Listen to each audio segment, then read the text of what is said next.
Hi friends, അസ്സലാമു അലൈക്കും. നമ്മളിന്ന് പ്രിപ്പയർ ചെയ്യാൻ പോകുന്നത് ഒരു സിമ്പിൾ നെയ്യപ്പമാണ്. കുറച്ച് എള്ള്, എനിക്കിവിടെ കറുത്ത എള്ള് കിട്ടിയില്ല, ഞാൻ വെളുത്ത എള്ളാണ് എടുത്തേക്കുന്നത്. കുറച്ച് ജീരകം, കുറച്ച് ഏലക്കായും ഒരു ടീസ്പൂൺ പഞ്ചസാരയും കൂടെ പൊടിച്ചത്, തേങ്ങാക്കൊത്ത്.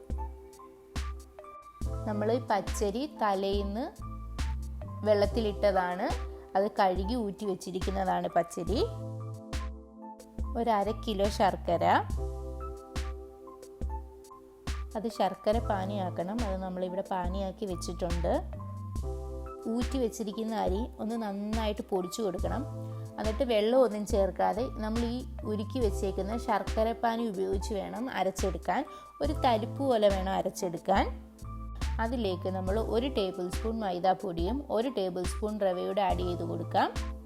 ഈ അടിച്ചു വെച്ചിരിക്കുന്ന മാവ് ഒരു 10 മണിക്കൂർ വരെ ഇരുന്ന് കഴിഞ്ഞാൽ നമുക്ക് നല്ല സോഫ്റ്റ് ആയിട്ടുള്ള നെയ്യപ്പം കിട്ടും. നമ്മുടെ നെയ്യപ്പം നല്ല പൊങ്ങി വരും. അതിലേക്ക് നമ്മൾ നേരത്തെ എടുത്ത് വെച്ചിരുന്ന ഏലക്കയും പഞ്ചസാരയും പൊടിച്ചത് 1 ടീസ്പൂൺ ഇട്ട് കൊടുത്തു, കുറച്ച് ജീരകം ഇട്ട് കൊടുത്തു, എള്ളിട്ട് കൊടുത്തു,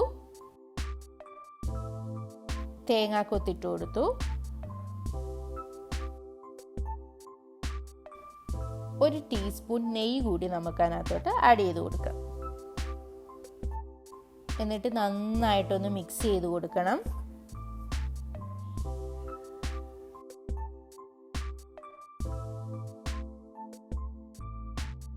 നമ്മൾ പാത്രം വെച്ചു, നമ്മളുടെ എണ്ണയെല്ലാം ചൂടായി വന്നിട്ടുണ്ട്. അതിലേക്ക് നമുക്ക് മാവ് ഒഴിച്ചു കൊടുക്കാം.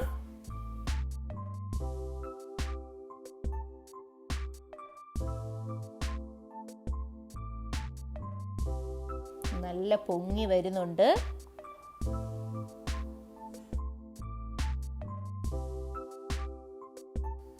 അത് നമുക്കൊന്ന് തിരിച്ചിട്ടും വേവിക്കാം.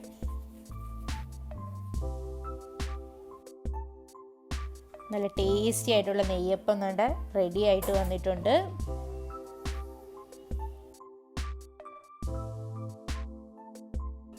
നമ്മുടെ സിമ്പിൾ നെയ്യപ്പം ഇവിടെ റെഡി ആയിട്ടുണ്ട്. നിങ്ങളെല്ലാവരും ട്രൈ ചെയ്ത് നോക്കണം, നിങ്ങൾക്ക് എല്ലാവർക്കും ഇഷ്ടപ്പെടും.